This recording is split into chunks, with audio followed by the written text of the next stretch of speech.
Siapakah Nabi Muhammad itu? Kenapa beliau amat disanjung dan dihormati oleh 2 miliar lebih umat Islam di seluruh dunia? Kota suci Makkah dan Madinah telah menjadi saksi betapa istimewanya Nabi Muhammad. Ternyata Nabi Muhammad bukanlah sosok sembarangan. Beliau adalah manusia mulia yang amat sederhana, dermawan bijaksana, penuh kasih sayang dan berakhlakul karimah. Maka tidak heran bila setiap ucapan dan perilaku beliau dijadikan pedoman lebih dari 2 miliar orang hingga saat ini. Inilah 50 sifat dan akhlak mulia Nabi Muhammad Shallallahu Alaihi Wasallam yang sangat luar biasa. Yang pertama yaitu wirai atau berhati-hati dalam agama. Beliau sangat zuhud atau tidak mencintai dunia, paling menjaga diri, paling dermawan, paling penyabar, paling banyak beribadah, paling jauh dari tempat-tempat yang dapat menimbulkan kecurigaan. Tangan beliau tidak pernah sama sekali menyentuh wanita yang bukan mahram. Selanjutnya apabila menasihati, Nabi Muhammad tidak menyebut nama orang tertentu, akan tetapi mengumumkan nasihatnya untuk semua orang, untuk menjaga kehormatan orang itu di masyarakat, dan tidak membuatnya malu bergaul. Beliau juga terkenal manusia yang paling qanaah dengan yang sedikit dari harta duniawi, dan paling sedikit biaya hidupnya. Nabi Muhammad juga merasa malu dari pandangan Allah. Oleh sebab itu, jika ingin masuk kamar mandi, beliau menutupi kepalanya dengan kain rida. Kerana sangat malu, Nabi Muhammad adalah manusia yang paling sayang dan khawatir kepada umatnya. Tidak henti-henti beliau memohonkan kebaikan untuk umatnya. Nabi Muhammad juga selalu menutup mata dari kemewahan dunia, selalu menutup aurat dan sederhana dalam berpakaian. Beliau sangat rendah hati. Jika menaiki haiwan tunggangan yang kuat, beliau terkadang membonceng budak atau sahabatnya di belakang. Nabi Muhammad mengendarai apa yang ada. Kadang beliau menunggang kuda, kadang unta, kadang keledai, kadang bangla, kadang beliau jalan kaki tanpa alas kaki, kadang tanpa selendang, bahkan kadang tanpa peci, untuk mengunjungi orang-orang sakit di pelosok Madinah. Kemudian Nabi Muhammad juga menyukai wewangian. Tidak membedakan status, selalu menyayangi fakir miskin, menghargai lawan bicara, sosok pemaaf bercanda tanpa dusta. Dan ketika tertawa, beliau hanya melakukannya dengan senyuman tanpa meninggikan suara. Nabi Muhammad juga terkenal toleran, tidak mudah tersinggung, dan beliau tidak menyimpan dendam. Beliau suka makan bersama dalam satu wadah, sebagai bentuk ketawaduan kepada manusia. Nabi Muhammad selalu memenuhi undangan setiap orang yang mengundangnya, menghadiri jenazah umat Islam, baik yang beliau kenal maupun yang beliau tidak kenal. Beliau tidak pernah menyia-nyiakan waktu, selalu mandiri, tidak pernah membedakan status, tidak pernah mendoakan keburukan, tidak menindas yang lemah, dan tidak menghukum karena kesalahan pada pribadinya. Beliau sangat terbuka untuk siapa saja, baik orang merdeka, budak lelaki ataupun wanita, atau orang miskin untuk suatu keperluan. Beliau memiliki akhlak yang serba mudah serta lembut. Bersama dengan semua sahabatnya, beliau selalu menjadi yang pertama mengucapkan salam kepada semua orang yang ditemuinya. Dari kaum muslim, apabila ada seorang yang menggenggam tangan beliau, beliau akan terus menggenggamnya dan mengajaknya berjalan sambil menggenggam tangannya, sampai orang itu sendiri yang melepaskan genggamannya dan pergi. Kemudian tidaklah beliau berdiri dalam satu majelis, tidak pula duduk kecuali dalam keadaan berzikir kepada Allah. Apabila beliau bertemu salah seorang sahabatnya, maka beliau akan menyalaminya kemudian menggenggam erat tangannya. Sesuai dengan adat orang Arab, Nabi Muhammad selalu peduli pada orang lain. Ketika duduk, kebanyakan duduknya beliau adalah dengan menghadap kiblat. Nabi Muhammad selalu memuliakan setiap yang datang kepada beliau. Beliau tidak menyembunyikan apa yang ada di rumahnya untuk menjamu tamu. Beliau juga sangat peduli kepada keadaan para sahabatnya. Ketika bersama keluarga, beliau sering bercanda bahkan dengan kedua cucunya, Hasan dan Hussein.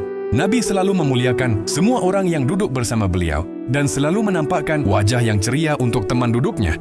Nabi Muhammad adalah manusia yang paling sulit dibuat marah dan paling cepat reda kemarahannya. Beliau juga manusia yang paling lembut, sikapnya kepada orang lain paling baik, dan paling bermanfaat bagi manusia lainnya. Masih banyak sifat dan kepribadian Nabi Muhammad yang belum disebutkan dalam video ini. Penjelasan di video ini hanya berisi sebagian kecil dari keagungan, sifat, dan karakter mulia Nabi Muhammad Shallallahu Alaihi Wasallam. Ya Allah, semoga kita semua bisa meniru akhlak dan kepribadian mulia Nabi Muhammad ini. Amin. Allahumma salli ala Sayyidina Muhammad. Masya Allah. Inilah batu ajaib yang pernah diganjal oleh malaikat Jibril alaihi salam di pinggiran kota Taif. Terdapat kisah heroik Nabi Muhammad yang melibatkan batu besar dan campur tangan malaikat Jibril. Dahulu saat Nabi Muhammad berdakwah di Taif, Beliau ditolak mentah-mentah, dihina dan dilempari batu oleh penduduk setempat, hingga terluka. Dalam kekacauan pengejaran tersebut, ada sebuah riwayat yang menceritakan bahwa penduduk meluncurkan batu besar ke arah beliau. Di momen kritis ini, sebuah mukjizat tiba-tiba terjadi. Malaikat Jibril atas perintah Allah segera bertindak dan mengganjal atau menahan batu besar tersebut agar tidak melukai Nabi Muhammad. Ajaibnya batu itu pun terhenti seketika. Saat ini batu itu berada di area yang kini menjadi situs bersejarah di Taif dan menjadi penanda lokasi kejadian mukjizat. Luar biasa fungsinya. Kini adalah sebagai pengingat abadi akan perlindungan Allah yang nyata bagi Rasul-Nya dan bukti fisik dari episode kesabaran Nabi Muhammad yang luar biasa. Tak jauh di bawah batu itu, terdapat sebuah masjid bernama Masjid Al-Qa atau Masjid Al-Kuk. Masjid ini berdiri di kaki gunung Abu Zubaidah dan dianggap sebagai salah satu masjid paling penting dan terkenal di Taif. Masjid ini juga dikenal dengan Masjid Al-Mauqif atau persinggahan. Dikisahkan, dahulu Nabi Muhammad berbaring di tanah dan menopang dirinya dengan sikunya karena bersandar pada kemiringannya. Atas peristiwa itu, masjid ini dinamakan Masjid Kuk yang artinya Masjid Siku. Allahumma sholli ala Sayyidina Muhammad. Inilah usul hari Jumaat yang jarang diketahui oleh umat Islam. Hari Jumaat merupakan satu-satunya hari yang diabadikan dalam kitab suci Al-Quran. Bahkan terdapat surah khusus, yaitu surah Al-Jumu'ah, yang membahas tentang hari Jumaat dan menjadikannya hari yang sangat istimewa di antara hari-hari lainnya. Saking mulianya, hari Jumat mendapat julukan Sayyidul Ayam atau rajanya hari-hari karena memiliki keutamaan yang lebih besar dibandingkan hari raya lainnya seperti Idul Fitri dan Idul Adha. Banyak peristiwa besar yang pernah terjadi di hari Jumat. Peristiwa yang pertama, yaitu hari penciptaan Nabi Adam alaihissalam. Salah satu kisah bersejarah di hari Jumat yang sangat penting adalah penciptaan Nabi Adam alaihissalam, yaitu manusia pertama yang diciptakan oleh Allah Subhanahu wa Ta'ala. Nabi Muhammad pernah bersabda, sebaik-baik hari yang matahari terbit padanya adalah hari Jumat. Pada hari itu Adam diciptakan. Pada hari itu ia dimasukkan ke dalam syurga. Dan pada hari itu juga ia dikeluarkan dari syurga. Hadis riwayat Muslim.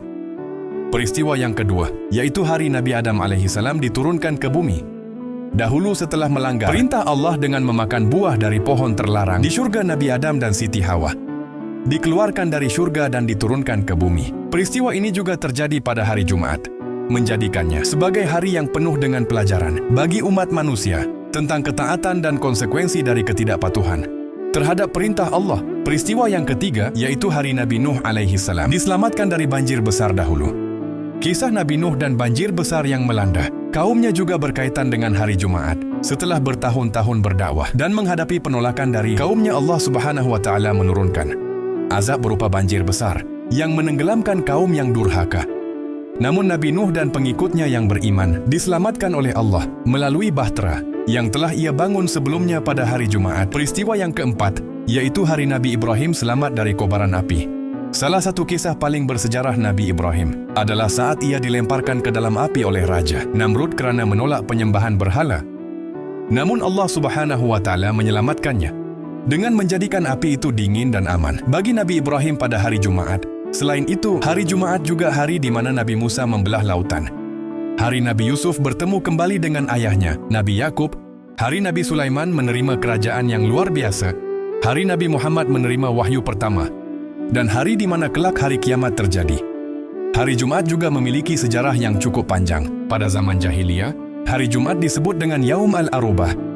Ka'ab bin Lu'ay lantas menjadi orang pertama yang menyebutnya dengan hari Jumat.